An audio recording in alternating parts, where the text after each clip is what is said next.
बिस्मिल्लाहिर्रहमानिर्रहीम। अस्सलाम वालेकुम viewers, welcome to my channel. कैसे हैं आप? आज की वीडियो में हम बहुत जो है वो इजी वे सीखेंगे उर्दू की तैयारी का। और अगर आपकी उर्दू में तैयारी बिल्कुल नील है, 0% है, आपको उर्दू का बिल्कुल जो है वो प्रिपरेशन में ज़ीरो बैठे हुए हैं और आपको टेंशन है कि जनाब उर्दू की तैयारी कैसे करें, तो मैं आपको बहुत आसान तरीका बताऊंगी इंशाल्लाह, जिससे अगर आप फॉलो करेंगे तो आप 2 दिन के अंदर अंदर उर्दू की जो है मुकम्मल तैयारी कर लेंगे। तो मेरे साथ रहिएगा, एंड तक वीडियो देखेगा। हर पॉइंट जो है वो बहुत इंपॉर्टेंट है और बहुत जो है वो आपके लिए हेल्पफुल है। इंशाल्लाह उर्दू में आपके जो मार्क्स जो हैं वो बहुत अच्छे आएंगे अगर आप इसको फॉलो करेंगे और आपकी तैयारी 0% है। अगर आपकी थोड़ी बहुत भी तैयारी है तो उसके लिए तो आप इंशाल्लाह 100% मार्क्स लेके जाएंगे। ठीक है, तो ये जो है points 9th 10th first year and second year चारों क्लासेस के लिए हैं। आपको हर क्वेश्चन के हिसाब से मैं आपको बताऊंगी कि आपने उसको कैसे तैयार करना है। इंशाल्लाह आप दुआएं देंगे, उर्दू के पेपर की तैयारी आपकी 100% हो जाएगी। ठीक है, 2 दिन के अंदर अंदर इसकी प्रिपरेशन कर लेंगे आप। अच्छा जी, तो चलते हैं। सबसे पहले जो पहला पॉइंट है उर्दू की तैयारी में कि उर्दू का आपको पेपर अटैम्प्ट करना आना चाहिए। आपकी तैयारी 0% भी है, लेकिन आपको इतना, क्योंकि आप कुछ तो लिख के आएंगे ना, उर्दू का पेपर करने जा रहे हैं तो आप कुछ तो लिखेंगे। तो आपको उर्दू की तैयारी से पहले उर्दू को हल करना आना चाहिए। उर्दू का पेपर कैसे सॉल्व करना है वो मैंने आपको कम्प्लीटली गाइड किया हुआ है। आप 9th में है, 10th में है, फर्स्ट ईयर में है या सेकेंड ईयर में है, मैंने फुली सोल्ड पेपर जो है वो आपके सामने जो है वो शो किए हुए अपने इस चैनल में। तो अगर नहीं आपको मिल रहे तो आप मुझे कमेंट करें, मैं आपको लिंक दे दूंगी या डिस्क्रिप्शन बॉक्स में चारों क्लासेस का उर्दू का सोल्ड पेपर शो कर दूंगी। ठीक है,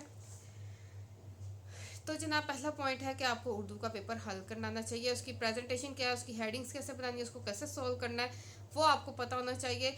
बाद में उसमें क्या लिखना है क्या नहीं लिखना वो हम बाद में सीखते हैं। पहले तो ये कंफर्म है कि आपको उर्दू को लिखना आना चाहिए कि उर्दू की प्रेजेंटेशन कैसे देनी है। ठीक है, इंशाइया, तर्ज, हिस्सा अव्वल, इशार के तशरीन, हिस्सा नज़म, हिस्सा गज़ल, सारा इस तरीके से अटैम्प्ट करना चाहिए। ठीक है, पहला पॉइंट हो गया इसकी पेपर प्रेजेंटेशन का, जो उर्दू में 100% जो है वो नेसेसरी है। अगर आप उर्दू का पेपर अच्छी तरह प्रेजेंट नहीं करेंगे, आपने अगर बिल्कुल ठीक लिखा है या नहीं लिखा, तो मार्क्स जो है मिलना बहुत मुश्किल है। तो पहला पॉइंट है प्रेजेंटेशन बेस्ट होनी चाहिए। Second point time management. तैयारी करने से पहले आपने एक अपना टाइम मैनेजमेंट बनाना है उर्दू का। आपको अच्छी तरह मालूम होगा कि उर्दू का पेपर जो है विद इन टाइम कंप्लीट नहीं हो पाता, क्योंकि अगर इसकी लेंथ देने जाते हैं हम, इस नज़म की तशरीह, गज़ल की तशरीह, इसबाक की तशरीह, ठीक है, मजमून कर रहे हैं, रुदात कर रहे हैं, दरख्वास्त कर रहे हैं, तो इस तरह हमारा जो है पेपर जो है विद इन टाइम कंप्लीट नहीं हो पाता। तो उसके लिए आपको क्या चाहिए? Time management. आपने अपने पेपर की टाइम मैनेजमेंट बनानी है उर्दू की। अगर आपको बनाना मुश्किल लगता है तो जनाब मैंने अपने चैनल में टाइम मैनेजमेंट की भी वीडियोस बनाई हुई हैं कि आपने हर क्वेश्चन को कितना टाइम देना है पेपर के दौरान और उसकी लेंथ क्या रखनी है उसके मार्क्स के हवाले से। ठीक है, जितने उसके मार्क्स हैं उसके अकॉर्डिंग उसकी क्या लेंथ बनती है, उसके अकॉर्डिंग आपने टाइम मैनेजमेंट बनानी है, जो ऑलरेडी मेरे चैनल पे अवेलेबल है सारी क्लासेस के लिए, 9th 10th और फर्स्ट ईयर सेकेंड ईयर के लिए। ठीक है, जिसमें मैंने आपको ब्रीफली डिस्क्राइब किया है कि अगर आपके पास 3 आवर्स हैं तो उसमें आपने कैसे टाइम को डिवाइड करना है, मजमून को कितना टाइम देना है, बाकी तशरीह में कितना टाइम देना है, गस्सा गज़ल, हिस्सा नज़म, नज़म का खुलासा, इन सबको क्या टाइम देना है और इनकी लेंथ क्या रखनी है। तो अगर आप उसको फॉलो करेंगे तो टाइम मैनेजमेंट को लेके चलेंगे, इंशाल्लाह आपका पेपर उर्दू का विद इन टाइम कंप्लीट होगा और हर क्वेश्चन को उसके मार्क्स के अकॉर्डिंग उसकी लेंथ मिल जाएगी। ठीक है, तो इंशाल्लाह आपके मार्क्स फिर अच्छे आएंगे। थर्ड पॉइंट थर्ड पॉइंट ये है कि अभी आपके पास टाइम है, आपने उर्दू की तैयारी करनी है या कर चुके हैं, तो अभी आपके पास टाइम है। आप एक लिस्ट बनाएं। लिस्ट आपने किस चीज़ की बनानी है मैं आपके सामने शो करती हूँ। ये देखिए, लिस्ट आपने इस चीज़ की बनानी है, जितने भी आपके लेसन हैं, जितने भी आपकी वो हिस्से नज़में हैं, गज़लें हैं, वो सारी आपने एक साइड पे लिख लेनी है और उनके अपोजिट उनके राइटर के नेम, पोइट के नेम लिखने हैं। उससे ये फ़ायदा होगा, एक आपके पास लिस्ट बन जाएगी। पहले आपने क्या करना है, जब आप सारी ज़ुबानी याद कर लें, आपको पता है इनके मार्क्स होते हैं। आपने गज़ल में भी शायर का नाम बताना होता है, नज़म के भी शायर का नाम बताना होता है, और जब आपको इक़्तिबास की तशरीह आती है उसमें भी आपने नाम बताना होता है मुसन्निफ़ का। तो आपने क्या करना है, ज़ुबानी जब याद कर लें, उसको सारे लेसन एक जगह लिख के उसके अपोजिट उसके नाम ज़ुबानी राइट करके देखें कि आपको ज़ुबानी आते हैं नहीं आते। एक तो आपकी प्रैक्टिस हो जाएगी, आपने जो ज़ुबानी याद किया होगा वो जब आप लिखेंगे तो आपको पक्का हो जाएगा।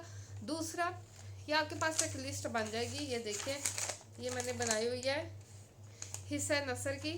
इसमें मैंने सबक के नुआन लिखे हैं, उसके अपोजिट मुसन्निफ़ के नाम लिखे हैं सारे। फिर मैंने हिस्सा नज़म की बनाई है, नज़मों के नाम लिखे हैं और उनके पोइट के नाम लिखे हैं, ठीक है, शायर का नाम।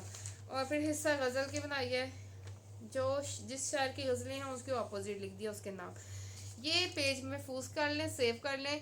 जब आपने अपने जिस जहाँ पे भी आप ग्रामर है जिस पे भी तैयारी करते हैं उसमें रख लें। फिर जब फॉर एग्जांपल आपका कल पेपर होगा तो आप आपके पास एक लिस्ट होगी, आप इसे जल्दी से गो थ्रू कर लेंगे, आपके लिए गो थ्रू करना आसान रहेगा।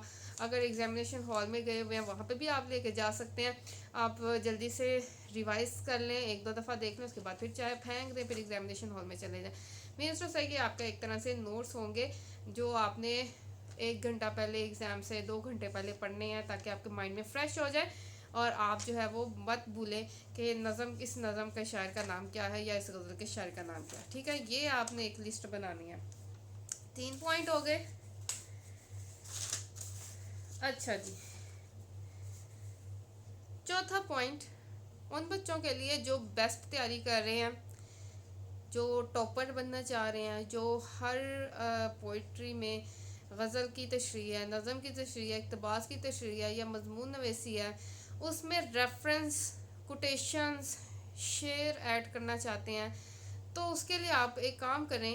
क्योंकि फॉर एग्ज़ाम्पल आपको 5 शेर याद हैं, लेकिन जब क्योंकि आप रिवाइज़ नहीं करके जाते, एग्जामिनेशन हॉल में बैठते हैं, तो उससे रिलेटिव अगर आपको 5 शेर आते भी हैं उनमें से आपको भूल जाएंगे और आप 2 या 3 या 1 भी नहीं लिख पाएंगे।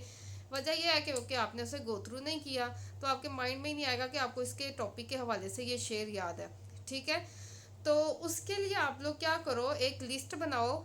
मैंने भी हमेशा ऐसे ही किया है, हमेशा मैं लिस्ट बना के रखती होती हूँ एग्ज़ाम से पहले। मेरे लिए गो थ्रू करना आसान होता है, पेपर से 1-2 दिन पहले उसको रिवाइज़ करना या एग्ज़ाम्स देने से 1-2 घंटा पहले रिवाइज़ करना। उससे ये होता है माइंड में फ़ौरन इशार बैठ जाते हैं, तो फिर जब आप तशरीह कर रहे होते हैं तो उससे रिलेटिव आप उसमें ऐड कर जाते हैं। ठीक है, तो उसके हवाले से मैंने इल्लामा इकबाल के 30 अशार पे भी 2-3 दफ़ा वीडियो बनाई हुई है, मेरे चैनल पे अवेलेबल है, इल्लामा इकबाल के 30 अहम इशार। ठीक है, अगर आप वो वाले नोट डाउन करके एक जगह लिख लें, उनका ये फ़ायदा है, वो डिफरेंट टॉपिक पे डिफरेंट पोइट्री है वो। ठीक है, तो वो आप किसी भी तशरीह में मिलते जुलते टॉपिक के हवाले से ऐड कर सकते हैं। ठीक है, तो उसकी लिस्ट बना लें, उसमें से जो आपको अच्छी तरह याद हो सकते हैं वो याद कर लें।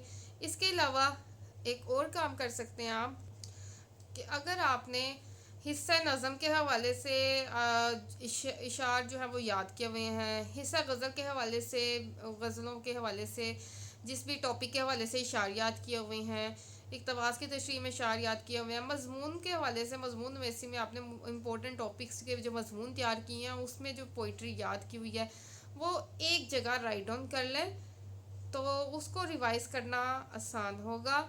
इस तरह आप बार बार बुक खोलेंगे, हर गज़ल में जाके उससे रिलेटिव पोइट्री ढूंढेंगे कि आप रेफरेंस में ऐड कर सकें, कोई गज़ल में ढूंढेंगे या मज़मून में ढूंढेंगे, तो आपके लिए मुश्किल हो जाएगा एग्ज़ाम्स के बिल्कुल पास पास, या फॉर एग्ज़ाम्पल 1-2 दिन में आपका पेपर है तो मुश्किल हो जाएगा। इससे अच्छा यही है कि आप एक जगह नोट डाउन कर लें। एक तो ये कि इशार जब आप लिखेंगे आपको और फिर अच्छी तरह याद हो जाएंगे, दूसरा एक लिस्ट बन जाएगी।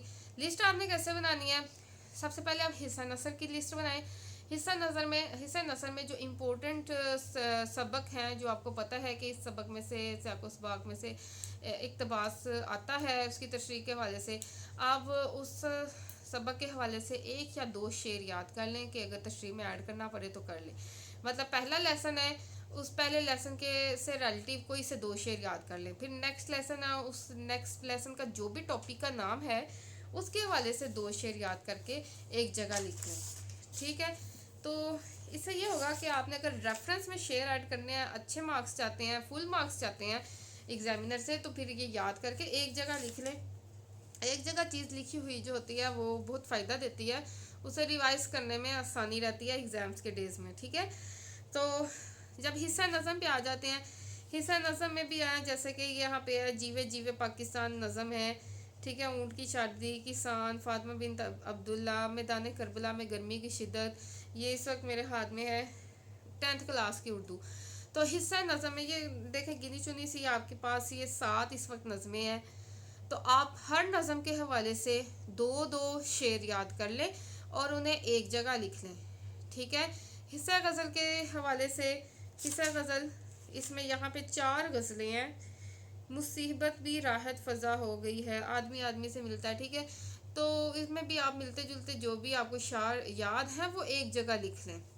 मीन्स टू से कहने का मतलब ये है कि आपने हर टॉपिक के हवाले से कोई ना कोई एक दो पोइट्री याद करके एक जगह लिख लें, लिस्ट बना लें, तो डेट आपकी रिवाइज करने में आसानी हुई है। उन बच्चों के लिए जो जिन्होंने उर्दू की तैयारी की हुई है सारा साल, कुछ ना कुछ उन्हें आता है, उनके हवाले से। जो बिल्कुल नील है, 0% है, वो इस चीज़ को छोड़ दें, इस पॉइंट को छोड़ दें, वो अभी पहले 3 पॉइंट्स को ही याद रखें। अच्छा जी, इसके बाद आ जाते हैं, अब हम आ जाते हैं बुक की तैयारी कैसे करनी है, ठीक है। बुक की तैयारी करने के लिए सबसे पहले जो है पॉइंट क्या है, हम लेसन्स की तरफ आते हैं। ये जो हिस्सा नसर है इसकी तरफ आते हैं। हिस्सा नसर में 3 तरह के सवाल आते हैं। शॉर्ट क्वेश्चन आते हैं, इक़्तिबास की तशरीह आती है, और सबक का खुलासा आता है, ठीक है। तो इसकी कैसे आपने तैयारी करनी है मैं आपको बताती हूँ। मैं कोई लेसन सेलेक्ट करने लगी हूँ, फिर मैं उसके हवाले से आपको तैयारी बताती हूँ।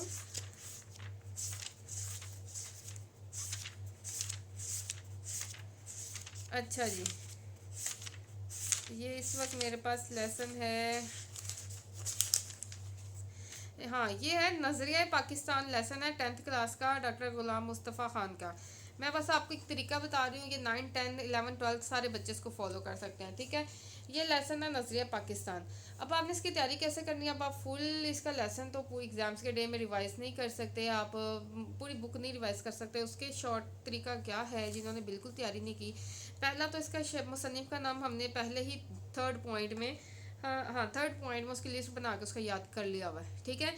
तो हमने अब क्या करना है, आपने क्या करना है, नज़रिया पाकिस्तान का जो खुलासा है वो पहले आपने एक दफ़ा पढ़ना है, और इस तरीके से पढ़ना है कि आप फुल अटेंशन के साथ पढ़ें। ये नहीं कि जब आप पढ़ते जाएं आपके दिमाग यहाँ से डालें और वहाँ से निकलता जाए। तो आपने फुल अटेंशन के साथ पढ़ना है, जब आसपास कोई एक्टिविटी ना हो रही हो और आपका फुल फोकस जो है स्टडी की तरफ हो।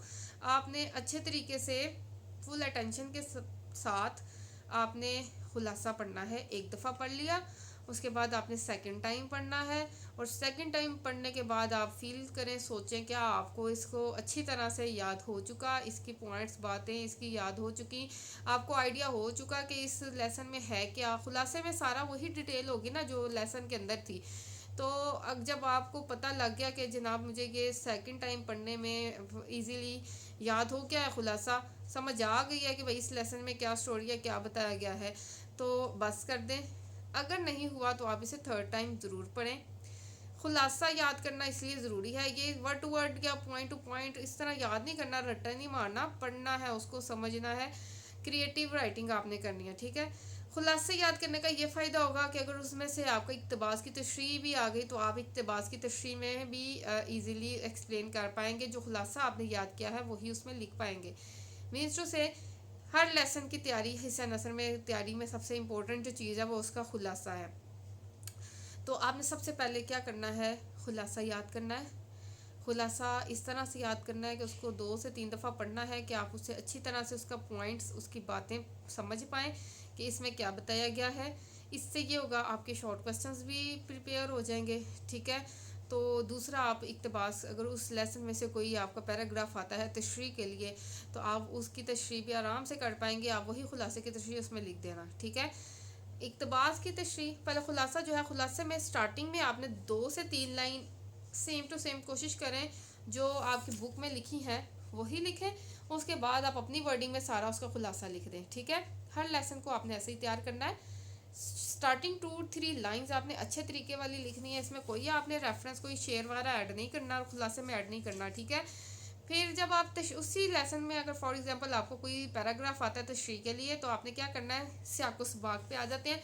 सियाको सबाक में आपने नज़म का जो जो आपका सबक का खुलासा है ना, उसको शॉर्ट फॉर्म में लिख देना। 5 to 6 ऑलमोस्ट 10 लाइन्स का हो जाए सियाको सबाक। तो या आप अपनी क्रिएटिव राइटिंग में लिख लें, या आप हर लेसन में एक सियाको सबाक बताया होगा, एक सियाको सबाक वो आप याद कर लें। वही जब भी उस टॉपिक में से उस लेसन में से कोई पैराग्राफ आए तो आपने वही सियाको सबाक उसमें लिखना है, ठीक है। यानी कि आपको हर लेसन के लिए सिर्फ एक सियाको सबाक याद करना पड़ेगा जो भी ग्रामर में लिखा हुआ है, ठीक है। एक सियाको सबाक याद करें, उस लेसन में से कोई भी पैराग्राफ आ जाए आपने वही सियाको सबाक लिखना है। फिर जब तशरीह करनी है, तशरीह में आपने सबसे पहले जो पैराग्राफ में बताया गया है ना, जो जो भी पैराग्राफ आया तशरीह के लिए, पहले उसी को अपनी वर्डिंग में या थोड़ा बहुत चेंज करके उसी पैराग्राफ को लिखना है। उसके बाद एक्सप्लेनेशन में अगेन आपने खुलासा लिख देना है, ठीक है। तो इस बात को अगर हम समराइज़ करें तो क्या कह रहे हैं हम, आपने क्या करना है, जब एक लेसन की तैयारी करना स्टार्ट करेंगे आपने सबसे पहले उसका खुलासा याद करना है। खुलासा याद करने का तरीका 2 से 3 दफ़ा खुलासा अच्छी तरह से फुल अटेंशन के साथ पढ़ना है, आपके दिमाग में उसकी बातें बैठ जाएंगी लेसन की। उसके बाद आपने जब इक़्तिबास की तशरीह के लिए आपने एक सियाको सबाक जो है वो दिया होगा आपको, कोई एक आपने वो याद कर लेना सियाको सबाक, जो असल में उस लेसन का जो है वो समरी होगी। फिर तशरीह में आपने जो भी पैराग्राफ दिया होगा पहले वो वर्ड टू वर्ड लिख लेना है, उसके बाद एक्सप्लेनेशन में अगेन खुलासा ही लिखना है, ठीक है। तो ये हो गया आपने लेसन की तैयारी कैसे करनी है। अगर इसके शॉर्ट क्वेश्चंस आते हैं, शॉर्ट क्वेश्चन जिन बच्चों के हैं सिलेबस में, उसको क्या करना है आपने, आप अपने पास पेपर्स पिक करें उर्दू के पास पेपर जो है वो ले लें। उसमें जो भी शॉर्ट क्वेश्चंस आए हुए हैं उनको याद कर लें, उनको आप जो है वो दिमाग में बिठा लें, ठीक है। तो आपके शॉर्ट क्वेश्चंस हो जाएंगे फॉर एग्जांपल। और दूसरा जो बुक के एंड में, हर लेसन के एंड में शॉर्ट क्वेश्चंस होते हैं, वो आप याद कर लें, एक पास पेपर वाले कर लें। इंशाल्लाह आपके पास पेपर्स में आपके शॉर्ट क्वेश्चन जो है कवर हो जाएंगे। अगर इधर उधर का भी कोई आ जाता है तो आपने खुलासे याद किए हुए हैं तो आप उसका आंसर दे पाएंगे, ठीक है। ये हो गया हिस्सा नसर, इसकी तैयारी। इसके बाद आ जाते हैं हिस्सा नसर में, हमने खुलासा भी कर लिया, हमने उसी से सियाको सबाक भी कर लिया और उसी की हेल्प से तशरीह भी हमारी हो जाएगी। शॉर्ट क्वेश्चंस भी हमने कर लिए, पास पेपर्स की हेल्प से हो जाएंगे शॉर्ट क्वेश्चन, और लेसन के जो एंड में होते हैं। 6th पॉइंट है हिस्सा नज़म। हिस्सा नज़म जनाब, हिस्सा नज़म और हिस्सा गज़ल दोनों का सेम मेथड है। इसका मैं आपको तरीका बताऊँ क्या करना है। जब आप हिस्सा नसर तैयार कर लें तो आप हिस्सा नज़म पे आ जाए। हिस्सा नज़म बहुत ध्यान से सुनना, बहुत आसान है, इतना मुश्किल काम कोई भी नहीं है हिस्सा नज़म को याद करने का, ना हिस्सा गज़ल को। शायर का नाम तो आपने पहले ही याद कर लेना जब लिस्ट बना लेंगे। और अब तशरीह देखते हैं। ये देखिए मेरे पास एक शेर है, मैं आपको समझाती हूँ। ये एक शेर है, इसको हम पढ़ेंगे हमारे सर से गुजर जाएगा क्योंकि इसमें काफ़ी डिफ़िकल्ट वर्ड्स हैं। जब तक हमें इनके मीनिंग्स नहीं आएंगे हम उसको तशरीह नहीं कर पाएंगे। तो क्या समझ आई कि हमें डिफ़िकल्ट वर्ड्स के मीनिंग पता होने चाहिए। मीनिंग पता होंगे हम उसको एक्सप्लेन कर पाएंगे। तो आपने क्या करना है, सबसे पहले यहाँ हल लुगत जो है वो आपने पढ़नी है, समझनी है। शेर में आपको जो भी डिफ़िकल्ट वर्ड लगे जिसका आपको मतलब नहीं आता, आपने फ़ौरन पहले उसका मतलब पढ़ना है, समझना है, याद करना है, ठीक है। जब आपको इस शेर में लिखा हुआ हर वर्ड का हर डिफ़िकल्ट वर्ड का मीनिंग आता होगा तो आप शेर की एक्सप्लेनेशन कर पाएंगे। तो क्या समझ आई बात, कि जब आपने गज़लों की तशरीह या नज़मों की तशरीह करनी है तो आपने हर शेर में जो मुश्किल अल्फाज हैं उनकी जो है वो आपने मीनिंग याद करने हैं। फिर उसके बाद आपको जब मीनिंग याद हो जाए फिर आपने उसका मफहूम, जो मफहूम यहाँ पे लिखा होता है ना 1 लाइन का 2 लाइन का, वो मफहूम समझना है। वो जब आप, जाहिर सी बात है, जब आपको मीनिंग आ जाएंगे तो फिर आप उसका मफहूम भी समझ पाएंगे कि इस शेर में कहा क्या गया है। तो उसका मफहूम याद कर लें, समझ लें। बस ये 2 चीज़ें आपने करनी है, डिफ़िकल्ट हर शेर का डिफ़िकल्ट वर्ड जो है उसके मीनिंग और फिर उसका मफहूम। क्योंकि जब तक आपको मीनिंग नहीं आते होंगे आप उसको एक्सप्लेन नहीं कर पाएंगे। फिर आपको मफहूम इसलिए आना चाहिए कि आप एग्जैक्टली उसका वर्ड टू वर्ड जो है वो मतलब कि जो शेर है उसको सेंटेंस में उसका मफहूम समझ जाएंगे। तो जब आपको डिफ़िकल्ट वर्ड के मीनिंग आ जाएंगे, मफहूम आ जाएंगे, तो तशरीह करना कोई मुश्किल काम नहीं है। क्रिएटिव राइटिंग तो अल्हम्दुलिल्लाह हर बच्चे में मौजूद है। तो क्रिएटिव राइटिंग सिर्फ तभी कर पाएंगे हम, तशरीह तभी कर पाएंगे जब हमें शेर का मतलब पता होगा, मफहूम पता होगा कि इसमें है क्या। लिखना नहीं है आपने वहाँ पे, आपने हर लुग़त और मफहूम नहीं लिखना, लेकिन ये आपको खुद आना चाहिए, ये आपने याद करना है अपने लिए, सो डैट आप जब उसकी तशरीह करें तो आप इजीली कर पाएँ। तो तशरीह जब हम करेंगे, जब हमें शेर की तैयारी कर लेंगे, हर लुग़त कर लेंगे और मफहूम याद कर लेंगे, फिर जो तशरीह हम आराम से कर लेंगे। अगर आपके पास इतना टाइम नहीं है कि आप हर शेर की तशरीह याद करें, तो वाकई नहीं है इस टाइम, तो आप नहीं याद करेंगे। आपने बस ये दो चीज़ें याद करनी है, इनके मीनिंग याद करने हैं और फिर मफहूम याद करना है। फिर जब आप पेपर में तशरीह करेंगे तो आपने जो मफहूम याद किया हुआ है वो एग्जैक्टली आप वो लिखेंगे। उसके बाद आपने वर्ड टू वर्ड जो है अपनी क्रिएटिव राइटिंग में उसकी एक्सप्लेनेशन करनी है, जो आपने मफहूम लिखा है उसी को आप डिटेल दे दें। और रेफरेंस में जो पोइट्री ऐड करनी है वो आपको मैं पहले बता चुकी हूँ, वो आप पहले से याद करके लिस्ट बना के रख लें। हर नज़म के हवाले से दो दो शेर, गज़ल के हवाले से भी दो दो शेर, हकीकी इश्क मजाजी के हवाले से शेर याद कर लें। ठीक है, देखें अब इशार की तशरीह करना कितना आसान हो गया। नज़म है या गज़ल है, आपने उनको क्या करना है, जो भी शेर याद कर रहे हैं शेर के हर लुग़त याद करनी है, फिर उसका बस मफहूम याद करना है और बस। ठीक है, तो इस वे से आप करें तो आपकी 1 घंटे के अंदर अंदर ये गज़लें भी तैयार हो जाएँ, नज़में भी तैयार हो जाएँ। ठीक है, ये हमारी बुक तैयार हो गई। इसके बाद हम ग्रामर की तरफ जाते हैं। सॉरी, अच्छा जी, नज़म का मरकज़ी ख़्याल जो है वो भी बहुत आसान है। जो भी नज़म आपने तैयार करनी है उसका पहले आप जो है वो मरकज़ी ख़्याल अच्छी तरह से याद कर लें। ठीक है, इसका ये फ़ायदा होगा, नज़म का मरकज़ी ख़्याल याद करेंगे तो आप जब उस नज़म की तशरीह पेपर में आएगी तो आप उसकी तशरीह आराम से कर लेंगे। आप वही मरकज़ी ख़्याल उसको एक्सप्लेन कर लेंगे, वही आप मरकज़ी ख़्याल उसमें ऐड कर सकते हैं। ठीक है, तशरीह में। अच्छा जी, अब ग्रामर में कुछ क्वेश्चन हैं, वो बताती जाती हूँ कैसे करने हैं। तलखीस नवेसी या इबारत तफ़हीम व इबारत वाला जो क्वेश्चन है वो कैसे करना है। आपके पास जो इबारत दी गई होगी और आपके पास क्वेश्चन हैं, उसके क्वेश्चनिंग करनी है, उसका अनुमान बताना है। तो जनाब उसका आसान तरीका क्या होता है, बजाय इबारत आप बार बार पढ़ें, आपके सर से गुजरती जाए, टाइम वेस्ट हो, आप जो क्वेश्चंस हैं उनको पढ़ें, क्वेश्चंस को समझें, फिर जब आप इबारत को पढ़ेंगे तो वही क्वेश्चन जो है वो उसमें आएंगे, तो आपको उसके आंसर मिलते जाएंगे। मीन्स टू से आपने डायरेक्ट इबारत नहीं पढ़नी, आपने जो क्वेश्चंस दिए गए हैं उनको 1 से 2 दफ़ा पढ़ना है, वो क्वेश्चंस आपके दिमाग में बैठेंगे। फिर जब आप इबारत पढ़ेंगे, पढ़ते हुए वो क्वेश्चंस के आंसर आपको उसमें मिलेंगे, आप उसको अंडरलाइन कर लें। अगर अंडरलाइन करने देते हैं आपको एग्जामिनर तो आप अंडरलाइन कर लें और उसमें से क्वेश्चंस के आंसर पिक करें, और उन क्वेश्चंस के हवाले से जो भी थीम बनती है वो आप अनुमान में लिखें। ठीक है, क्योंकि क्वेश्चन हमेशा इंपॉर्टेंट पॉइंट्स, इंपॉर्टेंट बातों के हवाले से ही बनाए जाते हैं। तो इबारत करने का आसान तरीका क्या होता है, सबसे पहले क्वेश्चन पढ़ें, फिर आप जो है वो इबारत की रीडिंग की तरफ जाएं। ठीक है, इससे तलखीस नवीसी बहुत जल्दी हो जाती है, टाइम भी बहुत कम लगता है और आप एग्जैक्ट पॉइंट तक पहुंच जाते हैं।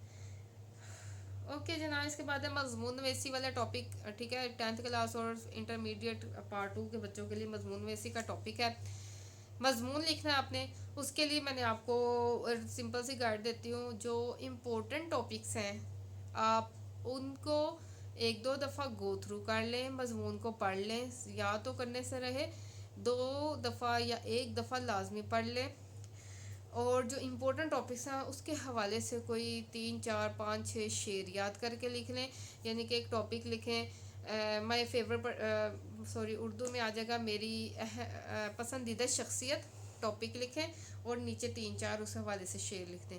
फिर टॉपिक लिखें साइंस के करिश्मे, फिर उसके नीचे 4 5 शेर लिखें साइंस के करिश्मे के हवाले से। इसकी एक लिस्ट बना लें। इस तरह से ये होगा कि आपको गो थ्रू करने में, रिवीजन करने में, एग्ज़ाम्स डेज में आसानी होगी।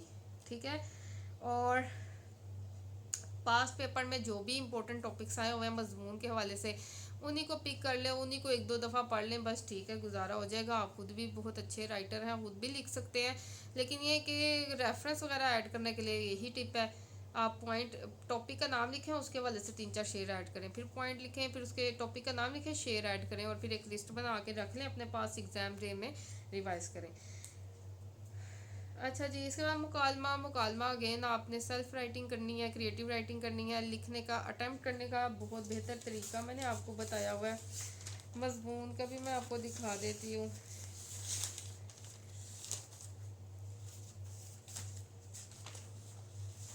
ये देखिए हमारा मजमून लिखने का तरीका, ये भी मैंने वीडियो अपलोड की हुई है।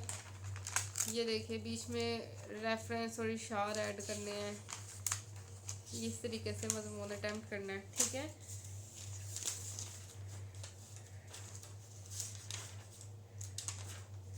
ये देखिए मुकालमा नवेसी, मुकालमे की बेस्ट प्रेजेंटेशन के साथ और बहुत इजी कम टाइम में विद बेस्ट प्रेजेंटेशन, ये मैंने आपको बताई हुई है, लिख के भी दिखाया हुआ है। मैं कोशिश करूँगी अपकमिंग वीडियोस में लिखते हुए सारी वीडियोस बनाऊँ, क्योंकि बच्चे यही कह रहे हैं कि आप लिखी लिखाई जो है मत दिखाएं, लिखते हुए दिखाएं, सो डैट हमारी राइटिंग इंप्रूव हो। तो मैं इंशाल्लाह लिखते हुए बनाते हुए वीडियो बनाऊँगी। ये देखिए मुकालमा वैसे इस तरह डॉटेड लाइन, और यहाँ पे मुकालमा।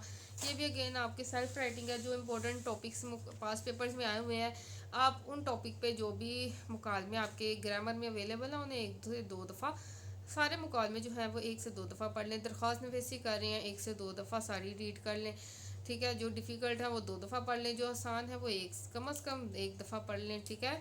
बिल्कुल ना पढ़ने से अच्छा एक दफ़ा पढ़ लें, कुछ ना कुछ उसके पॉइंट्स, कुछ बातें दिमाग में बैठ जाएंगी, फिर आप उसको लिख पाएंगे, ठीक है। दरख्वास्त है, ये जो है दरख्वास्त और खतूत और रसीद, ये आपने उनके जो स्टार्टर और एंडिंग जो है वो अच्छी तरह से लिखने का तरीका आपको आना चाहिए कि खतूत में स्टार्ट में क्या लिखना है। एग्जामिनेशन हाँ सिटी एबीसी इस तरह उर्दू में जो हम इंग्लिश में लिखते हैं, इस तरह उर्दू का भी पैटर्न होता है, उसके भी मार्क्स होते हैं। बस वो देख लें, वो लिखने का तरीका स्टार्ट में कैसे लिखना है, एंड में कैसे लिखना है, अंदर जो लिखना है वो आप खुद लिखेंगे। बाकी उसका लिखने का तरीका, रसीद में जैसे लिखने का तरीका होता है वो एग्जैक्ट आप जो है वो याद करें, ठीक है। तो ग्रामर में जो जो भी क्वेश्चन है, रुदात नवेसी, दरख्वास्त नवेसी, खतूत नवेसी, रसीद है, मुकालमे हैं, मजमून है, इन सब को आप एक दफ़ा पढ़ लें। एक दफ़ा पढ़ने से इतना टाइम नहीं जाता, आप पूरा दिन भी लगाएंगे ना, पूरे दिन में भी अगर 3 घंटे दे देंगे तो आप आराम से रीड कर पाएंगे। लेकिन वजह शर्त ये है कि आपकी अटेंशन हो। अगर आप ऐसे पढ़ते जाएंगे और आपके ऊपर से गुजरता जाए तो फिर कोई फ़ायदा नहीं है। अगर आप बिल्कुल अटेंशन के साथ एक दफ़ा भी पढ़ लेंगे तो आपकी अगर 10 बातें पढ़ेंगे, कम से कम 2 से 3 बातें ज़रूर दिमाग में बैठ जाएंगी, ठीक है। अगर आप अटेंशन के बगैर 4 दफ़ा भी पढ़ लेंगे तो आपके दिमाग में कुछ नहीं बैठेगा। तो ये जनाब आप इस टिप्स को फॉलो करें, तो मुझे बताएं कि आप 2 दिन के अंदर अंदर क्या तैयारी कर लेंगे उर्दू की। बहुत आसान है जनाब, मैं खुद इसी तरह ही तैयारी करती हूँ। तो मतलब कि मैं कोटेश मेरा फोकस ज़्यादा होता है पोइट्री पे, रेफरेंस पोइट्री जो ऐड करनी है, जो इशार ऐड करने हैं, मेरा फोकस उनकी तरफ होता है। मैं लाजमी उनकी लिस्ट बना के रखती हूँ, एक तरह से नोट्स होते हैं, और एंड डेज में लाजमी उसको फिर रिवाइज़ करते जाती हूँ, या एग्जामिनेशन हॉल में भी ले जाती हूँ पेपर से 1-2 घंटा पहले या आधा घंटा पहले उसे जल्दी से रिवाइज़ करती हूँ। फिर ये कि दिमाग में फ़्रेश फ़्रेश पोइट्री होती है, फिर जब आप उसके हवाले से जब लिख रहे होते हैं तो फिर आप उसमें ऐड कर सकते हैं, ठीक है। एक कुछ इंपॉर्टेंट टिप्स हैं, पॉइंट हैं, तो इनको ज़रूर फॉलो करें। इंशाल्लाह आपकी तैयारी भी अच्छी हो जाएगी और पेपर भी आप अच्छा करके आएंगे। तो ये पॉइंट्स है सारे, जिसमें स्टार्ट में मैंने आपको बताया पेपर प्रेजेंटेशन, कि पेपर को हल कैसे करना है वो आपको आना चाहिए तैयारी से पहले, ये बहुत इंपॉर्टेंट है। और टाइम मैनेजमेंट बहुत इंपॉर्टेंट है। थर्ड पे मैंने आपको बताया था कि इंपॉर्टेंट टॉपिक्स पे लिस्ट बना ले, मुसन्निफ़ के नाम, गज़ल के शायर के नाम, नज़मों के शायर के नाम की एक लिस्ट बना के लिख लें, ताकि आप उसके याद रिवाइज़ करने में आपके लिए आसानी हो। उसके अलावा फिर जो इम्पोर्टेंट रेफरेंस पोइट्री है वो भी एक जगह लिख लें, ठीक है। तो इन टिप्स को फॉलो करें, इंशाल्लाह आप जो है वो 1 से 2 दिन में आराम से उर्दू की तैयारी कर लेंगे, और इंशाल्लाह आपके मार्क्स फुल लाएंगे। मैं इस बात की गारंटी देती हूँ। अगर आप फुल अटेंशन के साथ 1 से 2 दफ़ा भी पढ़ेंगे तो आपके लिए बहुत अच्छा हो जाएगा, ठीक है। दुआ में याद रखिएगा। और किसी सब्जेक्ट की तैयारी के हवाले से पूछना है तो ज़रूर बताइए, मैं अपनी जो पर्सनल जो एक्सपीरियंसेस हैं वो आपके साथ शेयर करूँगी। जैसे ये मैंने उर्दू का आपके साथ शेयर किया जब मैं उर्दू की तैयारी कैसे करती थी, ठीक है। और हमेशा इंशाल्लाह मेरे भी फुल मार्क्स आते थे, तो आपके भी इंशाल्लाह फुल मार्क्स आएंगे। अपना ख्याल रखिएगा। Thank you so much guys, Allah हाफिज़।